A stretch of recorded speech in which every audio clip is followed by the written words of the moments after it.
de primera mano es presentado por Tigo. En Tigo, el centro sos vos. Control. Feel make feel. Cabal. Lo sabés desde siempre. Cuando pasás tu cabal, pasan cosas buenas.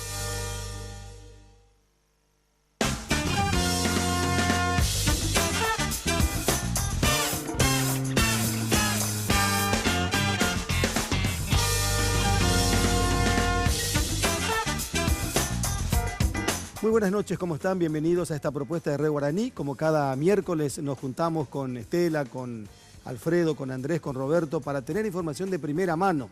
Y en esta ocasión queremos poner en consideración de cada uno de ustedes, o a consideración de cada uno de ustedes, esto que está ocurriendo en Venezuela, su relación con el Mercosur y por supuesto con nuestro país. Estela, ¿cómo estás? Buenas noches. Buenas noches, Carlos, compañeros, ¿cómo están? Alfredo, ¿cómo anda? Buenas noches, Carlos, ¿cómo te va? Andrés Riquelme. Hola, Carlos Alberto Báez, mi respeto a los televidentes. Hola, Roberto, ¿cómo andas? Buenas noches, Carlos. Muy buenas noches también a toda la gente. Y nuestro invitado esta noche, el doctor José Antonio Moreno Ruffinelli. ¿Cómo le va, doctor? Qué gusto tenerlo. Buenas noches. Buenas noches, muchas gracias por la invitación. Saludo a todos los componentes de la mesa, todos amigos de mucho tiempo. Así que estoy encantado de pasar un rato con ustedes. Doctor, antes de entrar en el tema que nosotros consideramos es oportuno y necesario hablar porque hay que conocer, hay que saber, hay que entender lo que pasa en Venezuela y las consecuencias que puede tener con relación al mercado común del sur, al continente y, por qué no, con relación a nuestro país. ¿Usted es abogado? Abogado. ¿Abogado literato? Soy un poco literato, soy presidente de la Academia de Derecho y Ciencias Sociales, fui presidente de la Academia de la Lengua durante 8 años, somos miembros de la Real Academia, miembro correspondiente de la Real Academia Española y de varias academias de Derecho y de Literatura. ¿Fue parlamentario? Fui parlamentario, fui 3 años presidente de la Cámara de Diputados del 90 al 93, en una época muy linda del Parlamento en la que los líderes y los presidentes de las cámaras nos reuníamos permanentemente y ahí se resolvían los problemas sin necesidad de llegar a un estado de crispación, que es lo que no hace bien a la política. ¿Fue ministro alguna vez? Fui ministro de Relaciones Exteriores entre el 2001, 2003, don González Maquis. Un momento muy difícil también en que el gobierno estaba hackeado por varias cosas y fuimos a ayudar un poco ahí. Tiene más de 70 años. Tengo 78 años. 78. Hoy día con internet ya no se puede esconder la edad. y tiene 7 hijos. Tengo 7 hijos. ¿Mayoría mujeres? No, 4 y 3. 4 mujeres y 3 hombres. Claro, mayoría 6 abogados y una que no se recibió porque se me casó por el camino. Pero fue el mejor título quizás. Fue el mejor. Tengo 13 nietos y estoy por tener 15 porque el procurador va a tener mellizos, entonces voy a tener 15 nietos. O sea, soy un hombre rico. De primera mano ya sabemos que el procurador está a punto de ser papá de mellizos. Va a tener mellizos. Bueno, ¿quién es el culpable de lo que pasa en Venezuela? Bueno, este es un proceso que lleva muchos años. Ustedes recordarán que la democracia venezolana era un ejemplo para todos nosotros. La democracia de Rafael Caldera, de Betancourt, con momentos difíciles que tuvieron, incluso se acuerdan el atentado que tuvo Betancourt, y se fue degradando, y en la época de Carlos Andrés Pérez hubo problemas de corrupción que le afectaron al presidente muy duramente, y ahí aprovechó Chávez para hacer un movimiento grande que tenía como principal objetivo sacar la corrupción del país. Él tenía su ideología, pero la manejaba muy bien. Él era un hombre muy inteligente. Yo tuve la oportunidad de tratar mucho con él, porque el presidente González no se iba mucho a las cumbres y entonces me enviaba a mí, y él se sentaba a mi derecha por razones protocolares, y yo veía que era uno de los pocos presidentes que leía hasta el último las declaraciones que se preparaban en los laboratorios, porque las declaraciones que firman los presidentes pasan primero por el Ministerio de Relaciones, después por el ministro, después van a otros estamentos y finalmente los presidentes ya prácticamente las firman nada más. Él las leía todas y las comentaba y hacía comentarios atinados. Era un hombre muy, muy preocupado por las cosas. Y yo creo que él se le fue un poco el tema ideológico se le fue un poco al extremo y eso es lo que llevó a este estado de preocupación en Venezuela, sobre todo su amistad con Cuba, que en ese momento los Castro todavía tenían una gran influencia en esa región caribeña, y eso llevó a este Maduro después a ocupar la presidencia, que fue una decisión, dicen que de Chávez, y él no tiene la preparación que tenía Chávez, ni tiene la calidad que tenía Chávez para ser presidente de la República. Creo que entendí hoy en una conversación que tuvimos en la radio esta mañana con un ciudadano venezolano que vino hace meses a nuestro país, que probablemente se pueda hablar y hasta bien de Hugo Chávez en un momento de su gobierno, pero que tuvo un grave error: proponer y pedir que se le vote a Nicolás Maduro para presidente de Venezuela. Ustedes saben que en el año 2001, si no me equivoco, hubo un golpe en Venezuela contra Chávez. Sí. Que todo el mundo decía que había sido patrocinado por Otto Reich, aquel que era su secretario de Asuntos Latinoamericanos. Y nosotros estábamos los cancilleres reunidos en Costa Rica con el Grupo de Río y dimos una declaración de apoyo al presidente Chávez. ¿Por qué? Porque había sido un presidente legítimamente elegido y reunía todas las condiciones para que los cancilleres de la región le diéramos nuestro apoyo. Y creo que esa fue una de las cosas que ayudó a solucionar el problema. Esta era la Constitución de Chávez. ¿La Constitución? De Chávez, venezolana. La de bolsillo. De bolsillo. Sí. Y él me regaló, dice, al compatriota José Antonio Moreno Rufinelli, canciller de la República del Paraguay, con Bolívar siempre. Y me dio una, que la tengo guardada porque alguna vez algo va a valer como... Ese es como un salvoconducto en Venezuela. Probablemente. Pero Neto me dejen entrar. coincidamos que causó furor. Sí. En los primeros momentos de su sí. gobierno, sus exposiciones, su presencia en otras partes del continente como Argentina, Paraguay, reunía y congregaba muchísima gente. Además cada vez que disertaba. manejaba muy bien el escenario. Sí. Era un hombre que manejaba, pero maravillosamente el escenario. Él era todo preparado, de modo que cuando él llegaba causaba un impacto así, siempre importante. Para seguir hablando de antes, de lo que era Venezuela antes, de lo que es ahora y lo que puede ser después. Roberto, hay unos datos muy importantes que tienen que ver o que tienen relación con Venezuela hoy, con el continente y con el mundo. Sí. ¿Verdad? Porque ayer 17 países le dijeron Venezuela no es un país demócrata. Así mismo, y lo dijeron enfáticamente, al punto tal que la Cancillería peruana y la Cancillería brasileña no se ahorraron los calificativos de dictadura. Hoy por hoy son las cancillerías que no tienen tapujos y que lo dicen claramente. Se está viviendo uno de los peores procesos en la región con Venezuela. Y decía el canciller de Brasil que el gobierno de Nicolás Maduro le está haciendo padecer horrores a la población venezolana. Lo decía clara y enfáticamente. Y en lo que es la composición de la región, vemos que son menos los países que le están brindando de alguna manera un apoyo al gobierno de Maduro. Y son, paradójicamente, países con los cuales no tiene demasiado relacionamiento comercial. Porque con esta declaración que hacen los cancilleres el día de ayer, básicamente lo que se establece es una suerte de guerra fría, decíamos también esta mañana, o una especie de cepo a las posibilidades de realizar transacciones con Venezuela a partir de las determinaciones que tome la Asamblea Nacional Constituyente, que hoy por hoy, por una cuestión de derecho positivo en Venezuela, es la máxima autoridad, una autoridad que es desconocida en la región, y cualquier determinación que tome la Asamblea Nacional Constituyente va a ser desconocida por estos 17 países. Bueno, ¿y quiénes se quedaron con Venezuela o quiénes están con Venezuela? Y hoy por hoy, Bolivia, Ecuador, le tenemos a Nicaragua y Salvador. Cuba, Nicaragua y El Salvador. Salvador. Nicaragua y Salvador. Son 5. No, y además están los países caribeños pequeños, que También. son los países de la... Yo, si me permiten hacer Sí, una claro. pequeña precisión, hablando en términos futbolísticos acá, hay una gran liga. Estados Unidos, Unión Europea, por un lado, China, Rusia, Irán por el otro. Esa es la gran liga. Después está nuestra liga, la de la región, y después está la pequeña liga del ALBA. Entonces estamos en tres grandes grupos.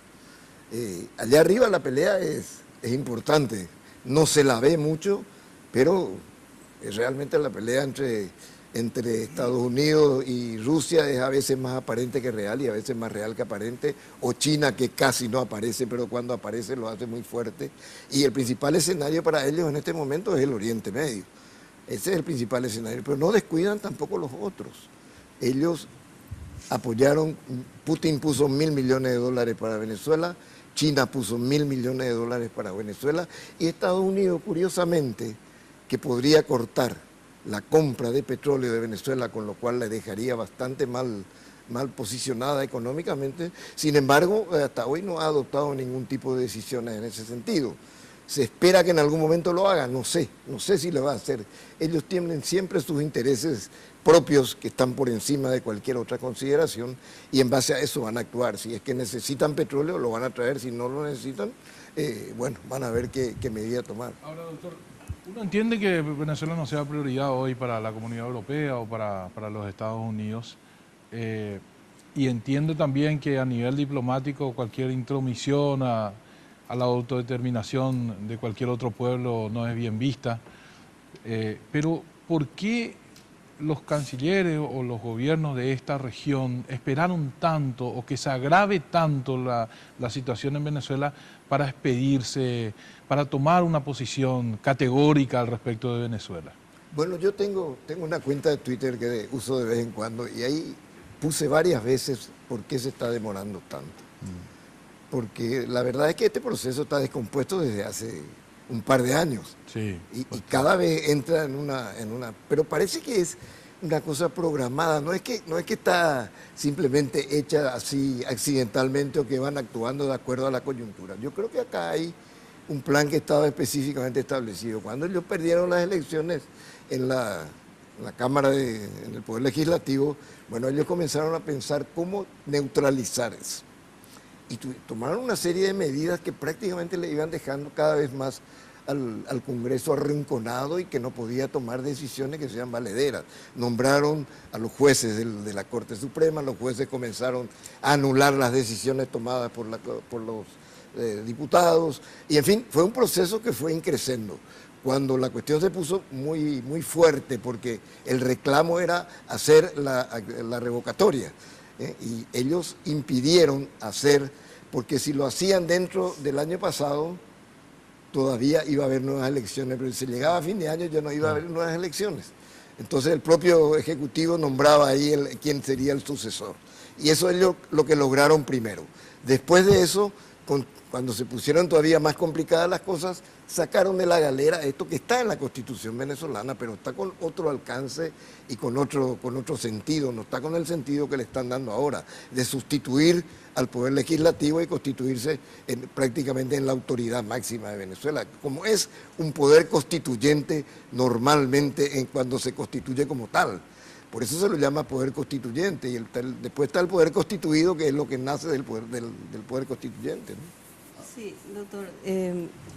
La posición o el apoyo que tiene Venezuela, obviamente que tiene que ver también con la configuración ideológica de los países. El sur se armó un bloque con Kirchner, con Lula, con Chávez. Eran los vientos del sur en la zona, en Sudamérica, ¿verdad? Y hoy esa configuración cambió. En Argentina está Macri, en Brasil está Temer, en Paraguay está Cartes. Entonces también ahí se entiende este cambio con respecto a la visión que se tiene de Venezuela, y por eso es muy importante la determinación que toma Uruguay, diríamos que era el socio que le quedaba en el Mercosur, que venía frenando la salida o la expulsión de Venezuela. Así mismo, Uruguay tuvo una posición muy cauta siempre por razones ideológicas. Y yo conversé mucho con amigos del Uruguay, que tengo muchos allá de todos los sectores, y todos me decían que la presión que ejercía el Frente Amplio sobre la Cancillería uruguaya era muy fuerte, por lo que ellos no podían tomar una determinación hasta que la última se tomase más o menos 6 meses, que fue la primera vez que Uruguay firmó algo contra Venezuela, fue cuando Paraguay, Argentina y Brasil lo hicieron. Entonces quedaron el tema comercial. Solos. Claro, el tema comercial. Ahí quedaron ellos solos, tuvieron que firmar al final. Y ahora ya... De hecho, permiso, doctor, sí, que lo interrumpa. Pero por favor. El secretario general de la OEA tuvo problemas con el Frente Amplio por la posición personal que él asumió contra Maduro. Claro, ustedes recordarán que Almagro era canciller cuando el tema Cuando de le Lugo. suspendieron a Paraguay. Cuando vinieron acá todos los cancilleres. Y ahí ya Y en Mendoza le suspendieron a Paraguay en coincidencia con eso. En Mendoza, y fue de una manera medio forzada. no, más que forzada, yo diría con muy poco tacto diplomático.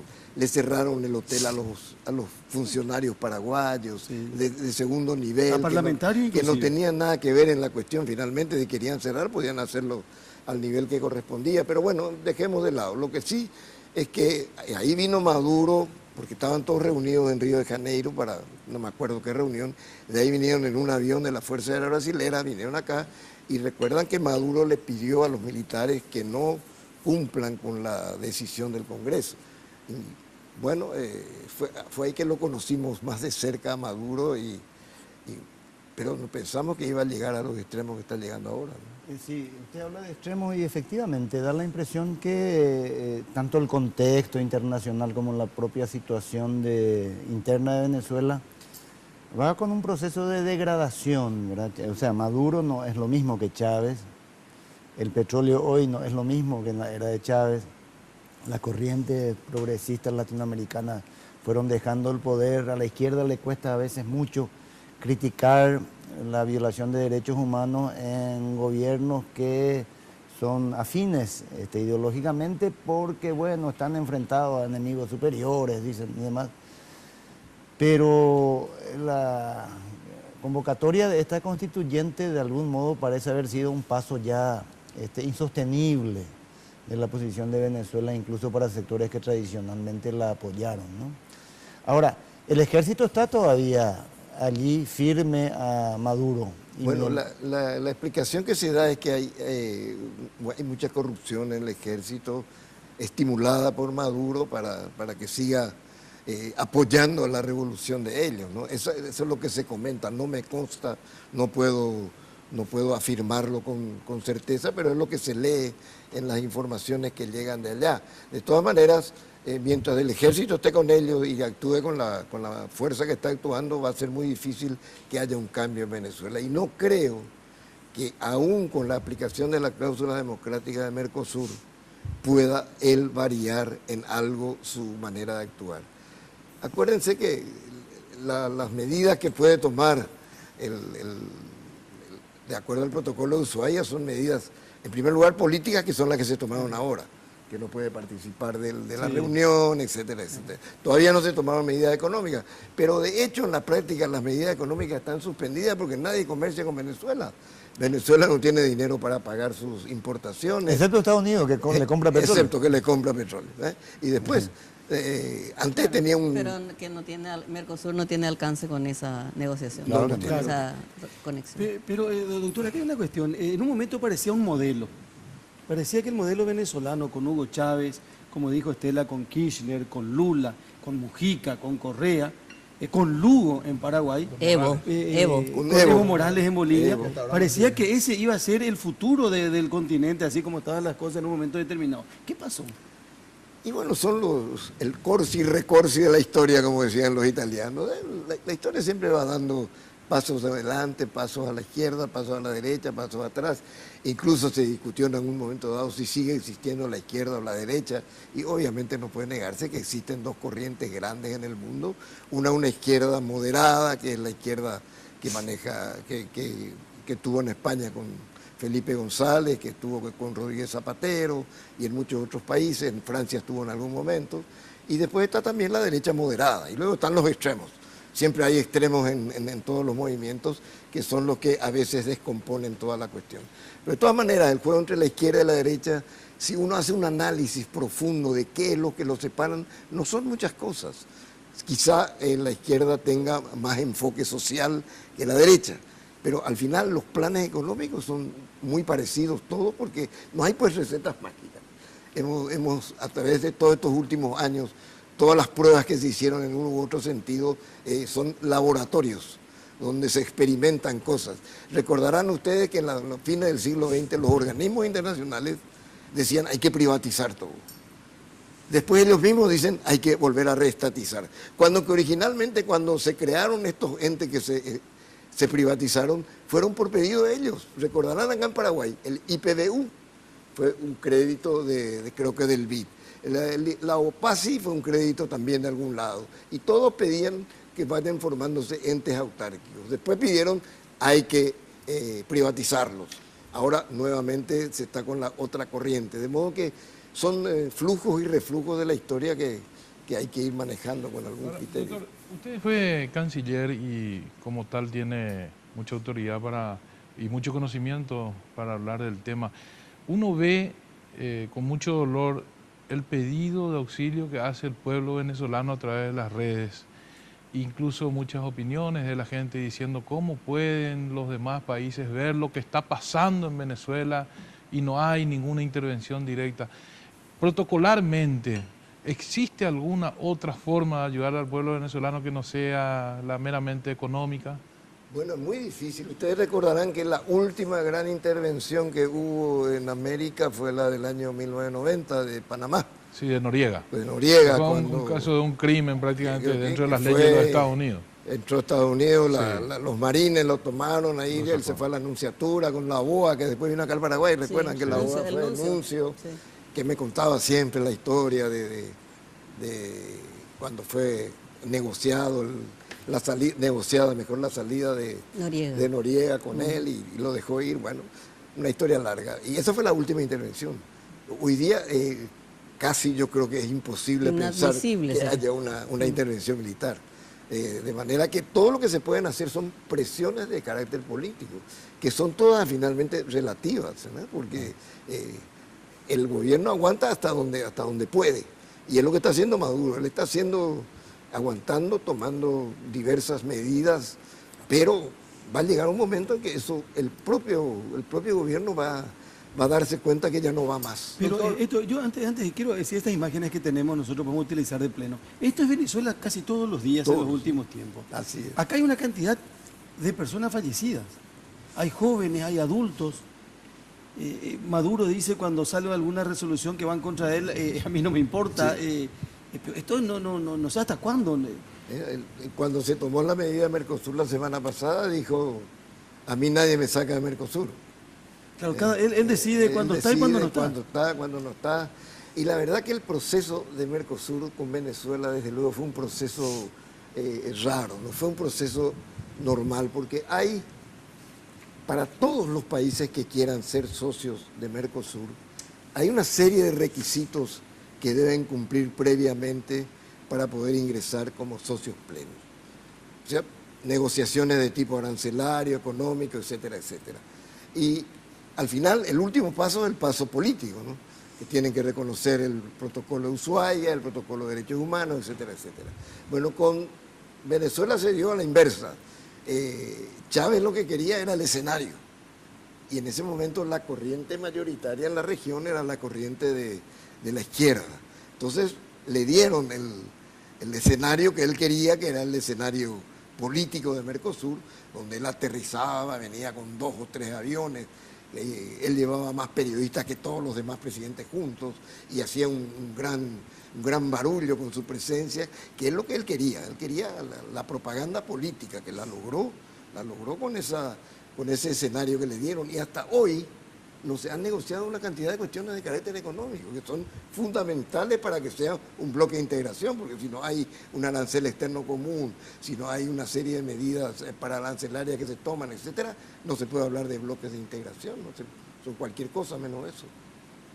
Es curioso cómo estas antiguas democracias del norte de Sudamérica, Venezuela y Colombia específicamente, que cívicamente fueron países muy estables en el pasado reciente, tienen problemas de orden tan distinto, ¿verdad? De orden político Venezuela y de orden de la violencia y de la insurgencia armada en Colombia. Pero me parece que el tema petróleo es el que es más importante en Venezuela que en Colombia, ¿verdad? Así es. ¿Algún tipo de esos escenarios puede darse en el Cono Sur? Bueno, en el Cono Sur, la verdad que el único país los dos únicos países que tienen mucho petróleo son Brasil y Argentina. Pero ambos países están con problemas de liquidez para poder explotar esas riquezas enormes que tienen. Los yacimientos en Argentina están en Vaca Muerta y no sé. Y en el Brasil acaban de descubrir uno en las orillas del mar, que es una cosa, bueno, dicen que interminable. Pero yo creo que los problemas que tenemos nosotros son diferentes. Pero Ojo que pueden parecerse. En Colombia, ¿qué es lo que vino a complicar todo? El tema de la guerrilla. Recordarán que en el año 60, cuando cayó el último presidente militar, que ya no me acuerdo el nombre, vino un pacto entre los partidos políticos, que era un periodo los conservadores, otro periodo los liberales. Y así fueron hasta Uribe. Se fue cumpliendo rigurosamente ese pacto. Con Uribe se rompió, porque él formó un partido, él venía del Partido Conservador, formó un partido aparte, y con ese partido ganó las elecciones, porque había seguramente un poco de hastío de la población de estos acuerdos de los políticos, que siempre eran los mismos, que se iban, que no había renovación, y con él vieron un poco eso. Ahí se mezcló también el tema de la droga, que fue un tema muy complicado en Colombia, y que es un tema que se está trasladando de alguna manera. De hecho, el presidente Samper región. se considera un hombre que fue puesto por el narcotráfico. Fue puesto tanto que hasta ahora Estados Unidos le ha sacado la visa, hasta hoy. Que llegó a ser de UNASUR. Fue hasta enero Leí el unas secretario declaraciones ejecutivo. suyas de hace unos meses, cuando se estaban negociando los pactos de paz con la FARC, de que habría mucha mano de obra desocupada y que eso de alguna manera podría influir en Paraguay. ¿Pasó algo de eso? Y bueno, ustedes ven que el narcotráfico ha aumentado en toda la región, acá. Se ha establecido una nueva vía que se está tratando de cortar. Hay mucho más ahora acción de la SENAT, se ha capturado mucha cantidad de drogas, pero eso yo creo que porque aumentó también el tráfico, ¿no? Entonces, y la producción también. Y la producción, entonces tenemos que estar muy alertas de que eso pueda ocurrir, porque eso descompone tarde o temprano todo. Hemos visto en los países que han actuado, los problemas de la droga han sido realmente dramáticos. Vamos a hacer nuestra primera pausa. Estamos de primera mano. Nuestro invitado esta noche, el señor José Antonio Moreno Ruffinelli. Volvemos en un ratito nada más.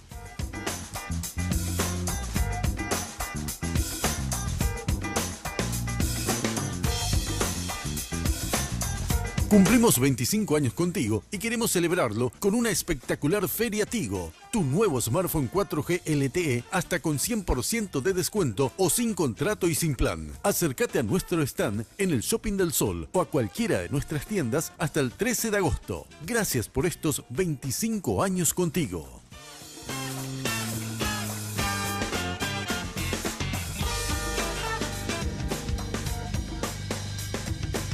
Porque siempre hay una manera más fácil y en los momentos de mayor intimidad, cada segundo cuenta. Descubre el primer preservativo control con aplicador Easy Way, que facilita la colocación del preservativo de una forma rápida y sencilla. Sugar, confitería, heladería y cafetería. Cada acontecimiento puede tener un toque ideal con nuestros bocaditos dulces y salados. Todas nuestras exquisiteces la podés recibir donde vos quieras. Sugar, Avenida República Argentina, 1194, esquina de Las Palmas. Reservas y delivery al 601-995, 611-475 o al 0982-827.000.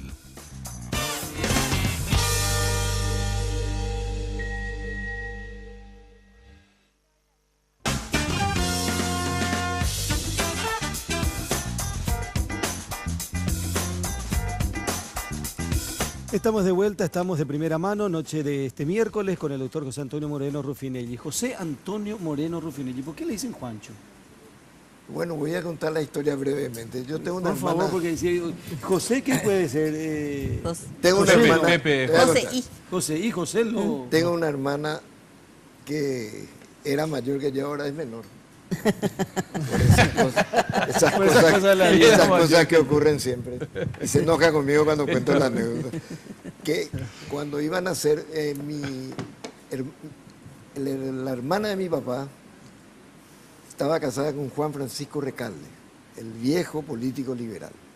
Y era muy amigo de mi papá, que eran cuñados y muy amigos. Y mi papá me iba a llamar Juan Francisco.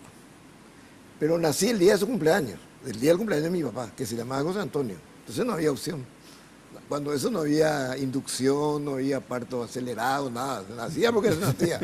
Entonces nací ese día y además me dijo papá, además de la alegría que me tomé ese día por haber nacido el varón, te tuve que poner mi nombre. Dijo, bueno, y esa es la razón. Pero le dijeron Juancho. Pero mi hermana seguía con el Juancito. Entonces ahí quedó Juancho y quedó Ya, yo. un poco de ahí, porque siempre la Entonces, gente dice, ¿por qué le dicen Juancho? Y de entrada ya yo le descoloco así a la gente.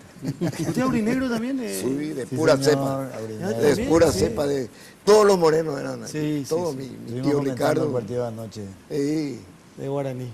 y la resurrección de Fidencio Oviedo como jugador de fútbol. Gran jugador. Jugó muy bien ese partido. Sí, bueno, Guaraní. y el fútbol si hubiera así. jugado acá Claro, así en el primer hubiese partido, sido diferente. Bueno, igual. sigamos. Sí, doctor, Hugo Chávez surge, la figura de Hugo Chávez surge como una respuesta contra la corrupción de los partidos, antipartidos diríamos, Así contra es. el sistema de partidos políticos.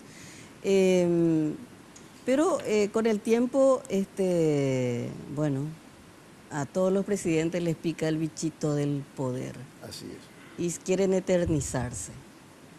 Y creo que, bueno, Hugo Chávez, el cáncer lo sacó del camino Así es. y dejó un heredero que hoy le está complicando la vida a Venezuela. La reelección, ¿hasta qué punto sirve o genera futuros dictadores? Pero yo creo que no, porque en todos los países que tenemos reelección no hay dictadores. En Brasil cambió la constitución para que Fernando Henrique sea reelecto, terminó su segundo mandato y se fue a la casa. En todos los países, en Uruguay hay reelección alternada, en Chile hay reelección ¿En alternada. Argentina también? En Argentina hubo el cambio de constitución con el pacto de Olivos. El pacto de Olivos, sí. Entre Alfonsín y Menem. Y Menem. Bueno, yo creo que no está precisamente ahí la cosa. Primero quiero recordar que en el 92 Chávez hizo el primer golpe. Sí. En el 92 fue la primera vez que él se levantó contra las instituciones protestando por esto y fue apresado, etc., pero después volvió con mucha fuerza porque el gobierno se estaba debilitando a través de la corrupción, como comenté en el caso de Pero él Carlos empieza con una vía golpista. Empieza con una vía golpista y después entra en el 98 ya elegido por una gran mayoría como presidente de la República. Ahora, yo no creo que estén atadas unas cosas con la otra. La reelección con la dictadura no creo que esté enlazada. Ahora, obviamente, la gente que está en el poder quiere continuar en el poder. La política, ¿qué es? La política es un campo de tensiones que tiene por objeto adquirir o conservar el poder. Y acá en Paraguay. Y bueno, Paraguay creo que es un país que ha optado por la no reelección. Hubo esta crispación hace unos meses por el caso de la reelección y evidentemente hay que dejar pasar. Y que más adelante alguna constituyente tal vez la ponga como necesaria o no, pero no es una cuestión esencial a los procedimientos democráticos. A su criterio, ¿es vía reforma o vía enmienda? Mira, discutí mucho yo, sobre todo con mis hijos, la discusión más grande la tuve con mis hijos, y quizás los dos caminos podrían ser alternativos, podrían ser válidos. ¿Cuál es el menos riesgoso en el sentido de que está acotado a una sola cuestión? La enmienda.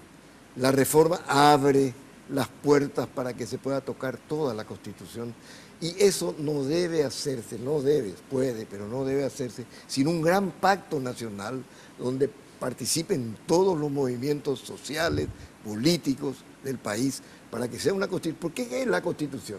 La Constitución no es sino un pacto político en el cual todas las fuerzas políticas y sociales de un país acuerdan el modo de vida que quieren darse. Nada más que eso. Doctor, usted en el año 91, cuando fueron las elecciones para constituyente, fue electo constituyente, Número era 2. presidente de la Cámara de Diputados, Así es. y sin embargo no fue constituyente efectivo. No fui porque... Y no lo fue, lo hablábamos en la pausa, por una discusión que es crucial para los 20 años siguientes de la historia paraguaya, que es aquella cuestión del voto directo. Eso fue uno de los temas más importantes que me alejó de... Había otros también menores, pero sobre todo el tema del voto directo. Lo que voy a decir casi es políticamente incorrecto, porque hablar del voto directo me parece que hoy día sería... Pero en aquel momento yo creo que no era oportuno todavía el voto directo. ¿Por qué? Porque el voto directo se criticaba pues que los caudillos políticos eran los que armaban las fórmulas, las listas. Y realmente era así. Incluso en el Partido Colorado se hablaba, este es el cupo de fulano, el cupo de mengano, el cupo de perengano. Sigue pero siendo eran, así. No, hasta hoy eran- parece- Sigue siendo. era gente calificada. Hoy día los cupos están bastante... Hay que ganar Ahí, ahí puede estar la diferencia. En aquella época era gente calificada la que estaba en torno a las personas. Y entonces esa fue la gran discusión, ¿verdad? Incluso en el Partido Colorado había un movimiento que era el famoso 4x4, que era la lista de los demócratas, en la época del demócrata contra los guiones. Los demócratas le llamaban 4x4 porque en una pieza de 4x4 era lo que elegían quienes iban a ser los Pero candidatos a las no nos listas. fue evidente, a muchos me incluyo, a muchos no fue evidente que el voto directo llevaría a una degradación de la calidad de la representación política. Nosotros intuimos eso y mira, trabajamos mucho con Papi Benítez Florentín, José Félix Fernández Estigarribia, conmigo, y estábamos en la comisión electoral con Seifar, Ángel Roberto Seifar, trabajamos muchísimo y bueno, triunfó la tesis del voto directo. Doctor, ahora, aprovechando que nos separamos un poquito del tema Venezuela nomás y la compañera Estela tocó el tema constitucional, usted como hombre de derecho, si en un tiempo próximo se cambia la Constitución, díganos 3 puntos que a usted le parece que nuestra Constitución está desfasada y que le gustaría a usted reformar. El tema de la justicia. Creo que hay que buscar una fórmula. Quisimos despolitizar la justicia en la constituyente, pero ¿qué se hizo? Se puso 4, de los 8, 4 son políticos. Uno es miembro de la Corte, otro representa al Poder Ejecutivo, un senador y un diputado, son 4. Entonces, habría que buscar un ámbito más académico, me parece, para integrar... Eso es con relación al Consejo de la al Consejo de la Magistratura. Magistratura. Un ámbito que es, hoy día en todos lados, el Consejo de la Magistratura es el que elige los magistrados, es decir, elige las ternas para magistrados. Hay Consejo de la Magistratura en España, hay en la Argentina, hay en Colombia. O sea, la figura está bien. La figura está ¿Quiénes bien. conforman ese consejo? Ese es el tema. gran problema. Para despolitizar tenemos que sacar realmente a los políticos de ahí y poner gente que no tenga mayor interés directo en la cuestión, porque después el problema es que vienen después las presiones que ejercen, que fulano, cuidado, que hay que renovar cada 5 años el tema y otro de los temas. Yo recuerdo que un gran profesor mío en la Facultad de Derecho, una vez yo le pregunté, le dije, doctor, ¿qué opina usted de la inamovilidad de los jueces? Y me dijo, es para los jueces ingleses. ¿Para los jueces? Ingleses. Ingleses. Pero entonces primero hay que despolitizar las universidades, doctor. Obviamente Para hay que empezar, despolitizar. Claro. Hoy la UNA Totalmente, maneja totalmente. el Poder Pero Judicial. entonces estamos muy lejos de eso. Bueno, doctor, pero tenemos porque que empezar a dar... está bien, alguna vez Pero se tiene le- que comenzar. le pedí 3 Pero puntos. un punto dijo la justicia. Sí, sí. La justicia. El segundo punto es, se habla mucho de que hay un desequilibrio a favor del Senado o del Poder Legislativo sobre el Ejecutivo. Yo no creo que sea tan así. Quizá Eso en el tema presupuestario generalmente se alega claro. del presupuesto general de la nación. ese es un tema que yo tocaría. El presupuesto general de la Nación tiene que hacer el Poder Ejecutivo. El Poder Legislativo lo puede redistribuir dentro de lo que el Poder Ejecutivo envió, pero no puede hacer los aumentos que hace No ahora. salir de eso. No salir de eso, porque el que sabe lo que va a recaudar es el Poder Ejecutivo. ¿Y qué es lo que ocurre acá? Que te trae 10.000 acá, 20.000 allá, 15.000 politiza. allá, y al final la ejecución presupuestaria queda así chiquita. Que no tengan la capacidad de inflar. Claro, Para que los que no mismos tenga números... exactamente lo que diga, bueno, no tanto para este, sino más para este, más Pero para sin aquel. salir del Sin origen salir Del límite. del origen, del Del límite límite. que da el poder administrador, que por eso es el poder administrador. Por eso administra, él sabe lo que tiene que entrar y lo que tiene que salir. Entonces, para mí ese es otro de los temas que debe conformarse. Y después quizás retocar algunas pequeñas cosas, pero en general no es una mala constitución como la gente cree, o se le da la fama de una... No es una mala constitución, tiene muy buena... La parte procesal de los derechos es extraordinariamente buena. ¿Las gobernaciones le pareció un Las ensayo gobernaciones, exitoso? ese sí es un tema que yo creo que es un tema que está de más. Como legislamos un poco con los ojos en la nuca, no le queríamos llamar Delegación. delegado de gobierno, cuando que en realidad el artículo de la Constitución dice que es el delegado del Poder Ejecutivo en la región. Tenía respectiva. mala fama la Tenía palabra. mala Claro. fama porque era un funcionario policial, pero no era un funcionario En la mayoría de los administrativo como debe ser ahora. La Bueno, mayoría de era los- designado, hoy es elegido. Claro. Y Esa sería otra de las cosas, pero no son cosas tan grandes como las que... ¿Y la reelección ya incluiría o no? Y mire, esa es una cuestión de política legislativa. Si la mayoría de los constituyentes quiere, se hace, y si no... Pero usted bueno, está de acuerdo conmigo en que un cambio constitucional es necesario, pero de ninguna manera urgente. Sí. ¿Podemos manejarnos todavía? No es urgente. Podemos manejarnos, sí, perfectamente. No aprendimos nomás a negociar. Nos falta esa aptitud para intercambiar opiniones entre los diversos sectores de la sociedad. ¿Qué es lo que hace falta? Si simplemente nos sentamos a negociar, en algún momento pues vamos a ponernos de acuerdo.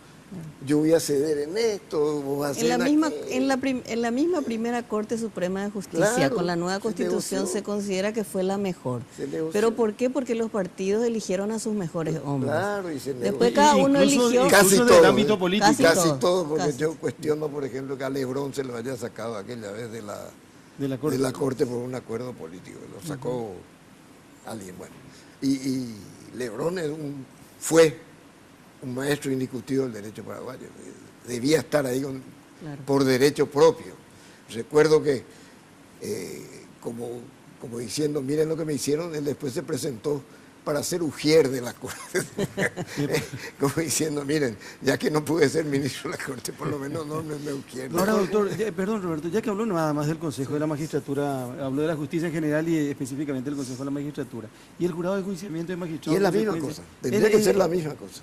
Así no puede. No, porque si no se convierte en un órgano de presión política. Y es que lo duda, que hay que duda y evitar. sospecha y presión permanente. Claro. Entonces eso es lo que hay que evitar. La justicia pues tiene que ser como una copa de cristal. Cualquier soplo le empaña a la copa de cristal. Y así tiene que ser la justicia, de un cristal que no debe ser empañado por nada. Y debe ser el refugio de todos los ciudadanos de la República. Tenemos que traer a Inglaterra entonces. Y bueno, pero tenemos que empezar acá. Yo creo que hay acá gente que puede hacerlo. Doctor, Hay gente que puede.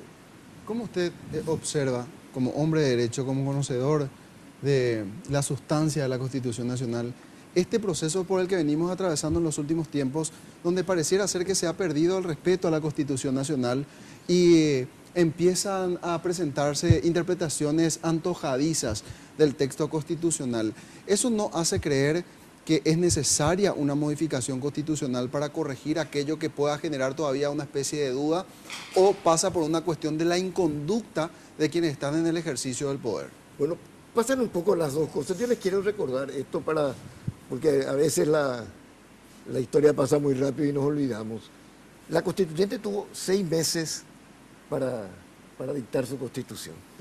Y obviamente en los primeros tiempos fue como una máquina que le cuesta arrancar, y hasta que al final llegaba el tiempo y ya no hubo posibilidad de hacer una revisión correcta de la Constitución. Tanto que recordarán que hubo una fe de ratas. Tiene fe de ratas. Una fe de ratas es una cosa que es inconcebible en una Un Constitución. caso ¿no? único en la historia. Un caso único en la historia. Bueno, eso fue porque se apuraron, hicieron. Incluso hay una cosa anecdótica que siempre me acuerdo yo cuando hablo de esto.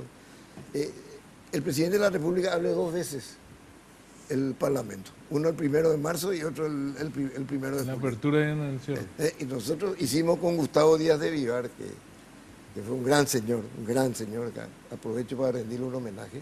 Hicimos una interpretación, la primera interpretación que se hizo de la Constitución, diciendo que la verdadera apertura es el 1 de julio, que es cuando se abre el periodo de sesiones realmente. Entonces, a partir de ahí se fijó eso, pero en la Constitución hay dos momentos en que se abre. Y hay El alguna, anterior era 1 de marzo. el pues. anterior era 1 de marzo. Sí. Claro. Entonces, hay así algunas cosas que hay que corregir, pero no son cosas que hacen al funcionamiento y a la estructura del Estado. Bueno, hagamos otra pausa, por favor. Estamos compartiendo con el doctor José Antonio Moreno Rufinelli esta noche de primera mano en Red Guaraní. Volvemos enseguida nada más.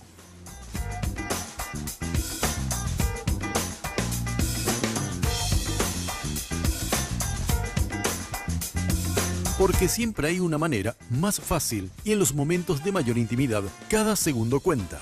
Descubre el primer preservativo control con aplicador Easy Way, que facilita la colocación del preservativo de una forma rápida y sencilla.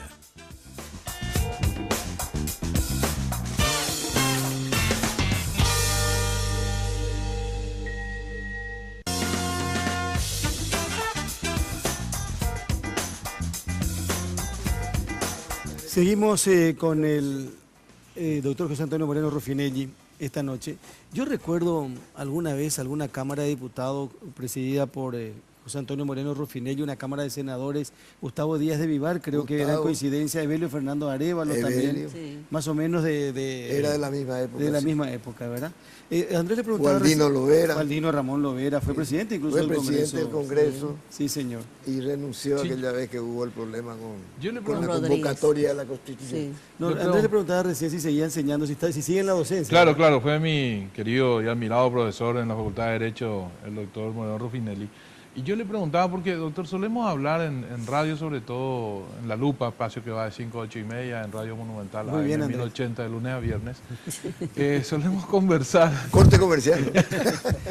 Solemos conversar sobre el bajón que tuvo el nivel de debate en las cámaras, ¿verdad? Y Estela, que tiene muchos años en esto, suele comentar que ella cubría y Cuando que el doctor escuchaba Moreno Ruffinelli los era debates, presidente de por la Cámara. ejemplo. Aprendí muchísimo. Entonces uno cree que los claustros, la cuestión académica tiene que ser fundamental para eso. Y usted, como catedrático de la Facultad de Derecho de hace muchos años, podrá o sabrá decirnos si también en la universidad fue bajando el nivel de interés, de instrucción, y por eso se traslada finalmente a la vida pública. Hubo un problema muy grave que es la masificación. Yo tengo en un curso 240 alumnos y en el otro 300. Tengo que dar clase con micrófono. Se perdió la inmediación No que sabes tiene quién- que haber no sabes entre el quién es el alumno y el alumno. profesor. Se perdió eso. Antes terminaban las clases y se formaba un corrillo en Sí, torno al profesor. por Y ser comenzaba ahí un diálogo que duraba 20, A veces 30 enseñaba más ahí en mucho una más cosita jugoso que la clase claro. misma, ¿no? Y eso terminó y Doctor, le voy a hacer una pregunta Sí. que a usted le va a parecer tonta, ¿Por qué? pero estoy seguro que va a ser útil para buena parte de nuestra audiencia, sobre todo la joven. Usted es el paraguayo más vinculado a una academia de lengua española. ¿Para qué sirve eso? el frontispicio de la Real Academia dice: lustra, da brillo y esplendor al idioma. Lo que se busca es proteger el idioma, pero no normarlo, sino tomar. El idioma pues viene de abajo para arriba, no es que se impone de arriba para abajo. Vienen los usos, las costumbres, y la academia lo que hace es normar. Por ejemplo, dice, no se puede decir recepcionar, y todo el mundo dice recepcionar. Y no es recepcionar, es recibir. Recepcionar no es verbo, recepción es el acto de recibir una cosa. Pero todo el mundo cree que habla bien o habla mejor diciendo recepcionamos una nota, ta. Bueno, yo ya me cansé de pelear contra esa. Hay cosas contra las cuales uno se cansa. Pero esa es la función principal. Y luego de difusión de los valores literarios de un país. A través de las academias se hace una difusión grande si tuviera los suficientes recursos que debe tener. Les voy a contar una cosa. En el año 1963 o 64 se firmó un convenio en Bogotá en virtud del cual todos los países de habla hispana se comprometían a aportar un dinero en el presupuesto para sus academias y a darles un local. Bueno, yo peleando con los amigos conseguí un fondo para la academia y también conseguí un pedazo de un local, que es la Casa Josefina Plá, donde tenemos nosotros 3 piezas. La verdad que toda la casa hubiera sido para nosotros, ¿verdad? Pero ahí tenemos nuestros actos culturales, presentaciones de libros, estamos con la colección Fundadores de la Academia. Los fundadores, ¿saben quién fue el primer presidente de la Academia? Luis de Gasperi. Fundadores, mi abuelo Fulgencio de Moreno, perdonen que empiece por ahí, Juan Eoleari, Eligio Ayala, Cecilio Báez. Bueno, estamos haciendo una colección de los fundadores. Estamos haciendo también una colección de la academia. Primero están los premios nacionales de literatura, después estoy yo como Premio Nacional de Ciencias, y después están los otros académicos que no tienen premio, pero que tienen mucho más mérito quizá que yo para estar en esa colección. De modo que se están haciendo muchas cosas, se están dando cursos los sábados se dan cursos y estamos trabajando en algo que, imagínense, el tiempo que ya nos lleva. Yo entregué casi terminado, van a ser 6 años que yo dejé de ser presidente, lo que llamamos el VEPI, el vocabulario esencial del Paraguay, donde están todos los paraguayismos. Estamos tratando, porque hay pues una cantidad de palabras que son totalmente paraguayas. Cachiveo, por ejemplo. El cachiveo, el argel, o hay algunas cosas como ¿cómo se llaman los que están en los bordes de la ciudad? Ribereño. Sí, no, pero tiene un nombre, ya me va a venir. Bueno, hay una cantidad de nombres que son totalmente usados por nosotros los paraguayos solamente. Y muchos de ellos se han apropiado los del norte argentino. Entonces aparece en el diccionario como Paraguay y Argentina, y a veces aparece como Argentina solo, y nos enojamos. Eso es una cosa que vamos a pelear todos los años a Madrid, donde hay una reunión de las 22 academias, donde cada uno expone sus ponencias, como se la llama, para poder mejorar el diccionario, que ya no es más diccionario de la Real Academia, ahora se llama Diccionario del Español, porque está hecho por las 22 academias. Resulta que hay 50 millones de españoles, ¿y cuántos hay más fuera de España? Hay como 350 más fuera de España. Entonces, el español que se habla fuera de España es tan importante hoy, o más, que el español que se habla en España. ¿A qué escuela fue, doctor? ¿La escuela, la primaria, dónde hizo? San José, Inter y San José. La primaria dice en el Inter y la secundaria en el San José. En el San José. Soy compañero de remesa de algún presidente de la República. Doctor, en su larga y prolífica vida política, se lo recuerdan a veces, ¿a usted le molesta la evocación de su actuación durante el estronismo? No, porque nosotros pensábamos que era para ese momento una situación que era la que necesitaba el país. Equivocado o no, la historia se encargó de juzgarnos y de juzgar a las personas que están ahí. Y aceptamos el juicio de la historia. No somos nadie para rebelarnos contra el juicio de la historia. Lo hemos hecho con la mayor convencimiento de que estábamos haciendo bien. Nos equivocamos a veces, sí. Que levante la mano el que nunca se equivocó. ¿Y de política partidaria, doctor? ¿Estuvo, no estuvo? Yo nunca fui miembro de la Junta de Gobierno. Siempre trabajé porque mi familia es una familia de tradición colorada. Mi abuelo Fulgencio Remoreno fue diputado en 1898, ministro de Hacienda en 1902, el ministro de Hacienda más innovador que tuvo el Paraguay. Él creó el Banco de la República, el estanco de tabaco, los impuestos de tal cosa. Bueno, fue un ministro muy importante y tiene un libro que, lástima no les traje, La Cuestión Monetaria. Es el que habla del liberalismo, dice que del liberalismo doctrinario estoy hablando, que dice que es una antigualla que debe ser reservada al Museo de la Ciencia. Usa esa frase, una antigualla que debe ser reservada al Museo de la Ciencia. Y realmente fue una familia que estuvo, mi abuelo, pero mi abuelo trabajó por el país. Cuando la cuestión de límites, él trabajó 10 años en la Comisión de Límites, estuvo en la Argentina, viviendo allá, porque allá se reunía la Comisión de Límites con los bolivianos bajo el auspicio de los argentinos que trataban de resolver las cosas, y él estuvo trabajando todo ese tiempo allá, hasta que volvió al Paraguay para ir de embajador como al Brasil, para tratar de ganar la simpatía de los brasileños para nuestra causa, y volvió al Paraguay ya cuando el comienzo de la guerra y murió durante la guerra, muy joven, entre paréntesis. Mi padre también fue un activo. Independientemente de eso, fue canciller. Siempre de una u otra manera uno está ligado, escucha, ve, mira. ¿Qué le sugiere quienes aparecen como posibles candidatos del Partido Colorado a la presidencia de la República? Santiago Peña, Mario Audo Benítez, por ejemplo. Y me parece una renovación muy importante dentro del partido. Una de las causas por las que la gente mira con de alguna manera, no con mucha simpatía a los políticos, es por la falta de renovación.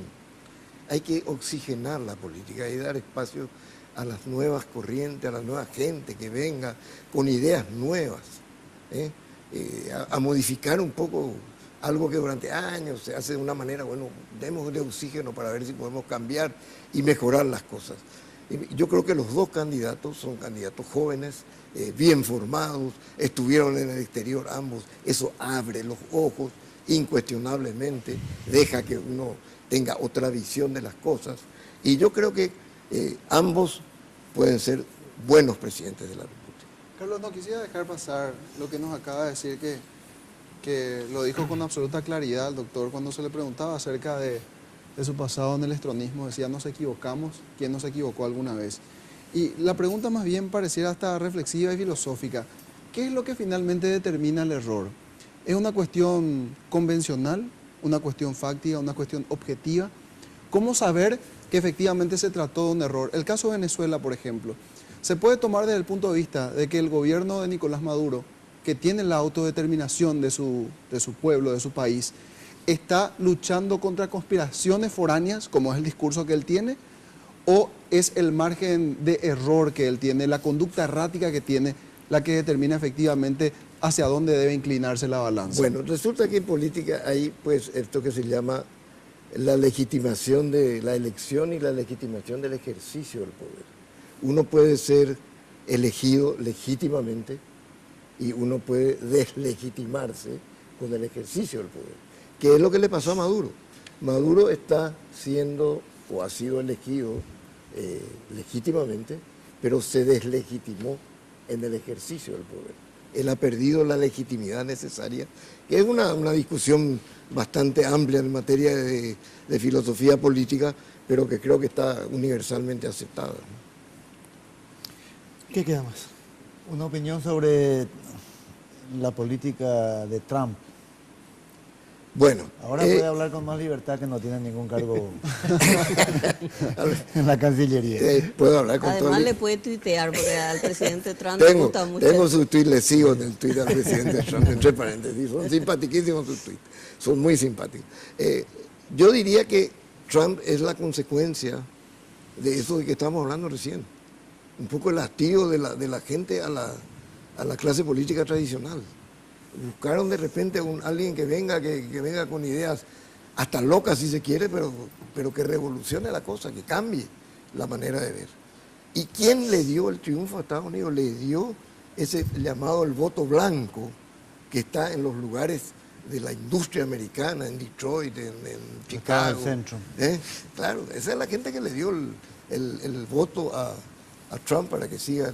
De modo que es un ejemplo que debemos mirar con mucho interés todos, porque es un fenómeno que puede repetirse en muchas partes.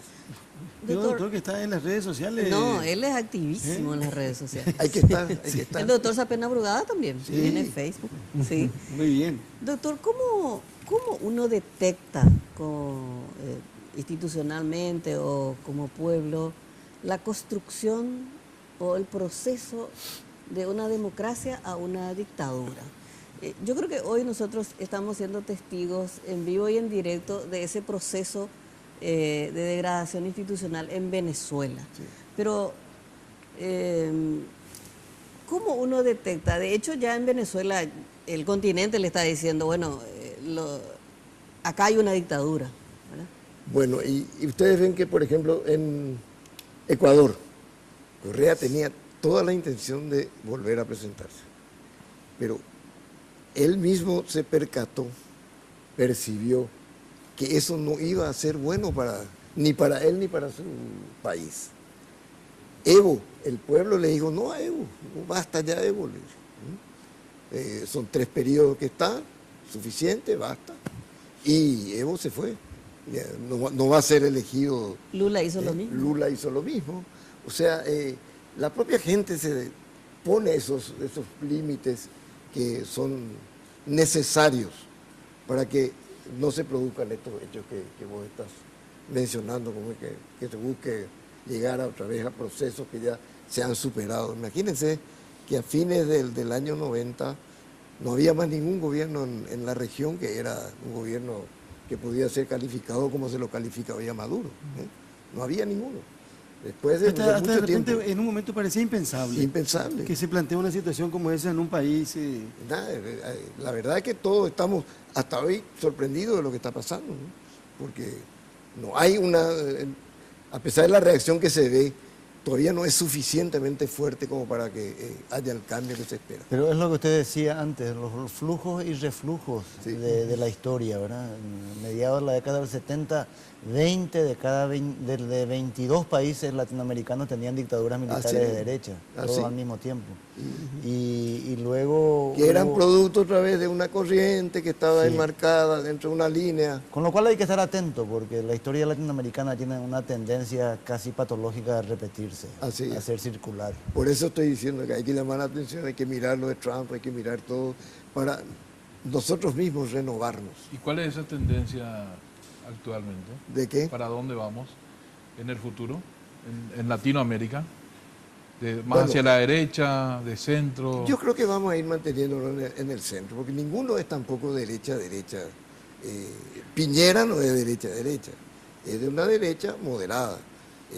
En Brasil no sé quién puede ser candidato en Brasil, ¿eh? Miren que yo sigo mucho la política brasileña y estoy viendo los nombres y realmente me cuesta decir fulano va a ser candidato. Quizá y lanzo un nombre, Doria, actual prefecto de San Pablo. ¿Y en la Argentina? ¿Verdad? En la Argentina Cristina ha subido de nuevo de una manera importante. Este domingo se definen Este las domingo se vienen las Son PASO, que las son PASO. una institución que yo hasta ahora no logro No entender. entiendo. No sé si ustedes me pueden explicar lo que son las PASO. Pero fíjese que hablar de No, Brasil que y en no... una interna un radical le puede votar a un Claro, peronista. no, es una interna con un padrón Una abierto. interna Una interna con padrón Digo abierto. nomás que en un país como Brasil que no tenga un abanico de candidatos No tiene. hoy... Es que en este es momento porque de los está complicado. 565 Claro. diputados que hay 300 que están sospechados. Claro. Ese es el problema. Se quedaron sin líderes. Que 300 Los que no que están están presos sospechados van a de, irse de después. hechos de corrupción. Claro. Sí. Entonces es muy difícil. Imagínense a Ezio Neves, nieto de Tancredo Neves, una institución en el Brasil, a quien tuve el honor de conocerlo. Y a Ezio tiene grandes problemas encima, no sé cómo va a salir de eso. Los detractores de Horacio Cartes, uno de los cuestionamientos que tienen es precisamente el perfil autoritario. ¿Usted cómo lo ve? Y bueno, yo no sé si fuera un perfil autoritario, creo que tendría ya otras características su gobierno. Yo creo que él trata de construir poder. Es lo que hizo Kirchner en su primer gobierno. Kirchner trató de construir poder, porque también de eso se trata. Para poder gobernar hay que construir poder. Construir poder significa construir poder dentro de los cánones legales, no excederse. Acumular. Claro, no acumular poder, sino construirlo. Hacer de manera tal que sus opiniones se respeten, que sus opiniones puedan llegar a los otros sectores de una manera organizada y conversar con ellos, llegar a acuerdos, que es lo que yo veo que falta en Paraguay. Lo de Diálogo. la enmienda fue una señal de alerta, fue un exabrupto. ¿Cómo lo califica? Y mira, muchas veces los entornos son los que juegan también en estas cosas, no hay que olvidarse. Los entornos siempre... Existe el entorno... Las cortes, acuérdense de los cortesanos, es una cosa histórica, centenaria o milenaria si queremos, que siempre hubo los cortesanos y siempre hubo los favoritos y siempre hubo los predilectos. Una cosa casi, no sé si normal, pero diría una cosa que sucede. Doctor, en este picoteo de la historia que estamos haciendo acá, usted fue canciller cuando Galaverna prácticamente le declaró la guerra a Uruguay, en la época de González Maqui. Sí, ¿Sí? yo ya no era, todavía no era. Yo Todavía entré en el no. 2001 después, cuando casi le declaró a Estados Unidos, porque Greenlee se fue a hablar con un juez y también hubo un episodio de eso que yo tuve que hablar con Greenlee y decirle, mira, acá un poco pero son cosas que ocurren en nuestra política. ¿Qué es lo que más le llamó la atención siendo usted canciller? Usted nos dijo que como González Maqui no era que viajaba mucho a las cumbres. ¿Por qué no viajaba mucho a las cumbres? ¿No le gustaba? Yo creo que él está más bien preocupado por las cosas que estaban acá. Acá era un país muy difícil. Es un buen diplomático. Yo no sé si usted se acuerda. Y bueno, algo se aprende a través de los Hace años. 17 años aquí. Algo se pero aprende. ya puede hablar. Doctor, un gusto que haya venido a visitarnos esta noche, muy gentil. Gracias a ustedes y estoy a las órdenes para cuando quieran. Muy amable. El doctor José Antonio Moreno Ruffinelli, nuestro invitado de primera mano. Hablamos de Venezuela, hablamos de la política, hablamos de la justicia, hablamos de la Constitución, hablamos de la lengua, hablamos del idioma, De la Facultad hablamos de del Derecho. español, la Facultad de Derecho, hasta del Club Guaraní. Sí. Hasta del Club Creo que Guaraní. ese fue el tema más importante. Más importante. Muchas gracias, doctor. Pausa. Estamos de vuelta en un ratito para cerrar el programa.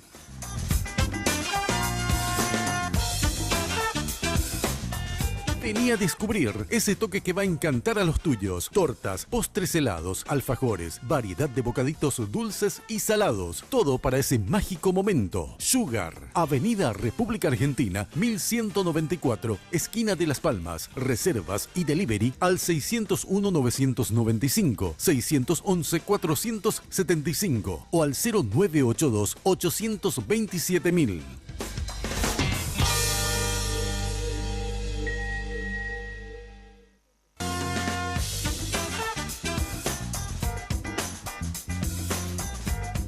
Bueno, el doctor José Antonio Moreno Ruffinelli habló mucho de todo un poco, ¿verdad? Papá del Procurador General de la República. Sí. Un lujo tenerlo. Sabe mucho, de muchos aspectos. Habló de la Real Academia Española y acá se utilizó el término picotear, por ejemplo. Sí, porque Sí. qué maldad. Sí, estuvo mal eso. No hacía falta. ¿Innecesario? ¿Qué opinas, Carlos, de eso? No, pero ¿Se es imaginan ustedes un domingo en familia en la casa del doctor Moreno Ruffinelli? ¿De qué De se va a 7 hablar? hijos, 6 son abogados. Sí. Van a debatir la Constitución hasta la Sí, sin ser abogado se discute en la familia todos los días. ¿Qué sería así, verdad? ¿Qué iba a decir? No, doctor? realmente un placer escuchar a una persona culta, una persona que transita con absoluta tranquilidad por los ámbitos de la lengua española, de la diplomacia, de la política partidaria, en fin. Del derecho. Del derecho y teniendo esta lucidez que Se mantiene lo ve hasta muy ahora, bien, ¿no? ¿eh? Sí. 78 Muy bien, años. 78 Puede hablar años. de Donald Trump como de Fidencio Oviedo con una propiedad absoluta. Sin Y problema. bueno, Y claro, sabe. nos vamos. Nos vamos, señor. Bueno, señor. muchísimas gracias por la compañía, por elegirnos, por preferirnos. Nosotros nos volveremos a encontrar de primera mano la próxima semana, si Dios quiere, y mañana tempranito, 5 de la mañana. Como todos los días, de lunes a viernes, estamos en Monumental AM 1080. Buenas noches, hasta mañana. De primera mano fue presentado por Tigo. En Tigo, el centro sos vos. Control, Feel Make Feel. Cabal, lo sabés desde siempre. Cuando pasás tu cabal, pasan cosas buenas.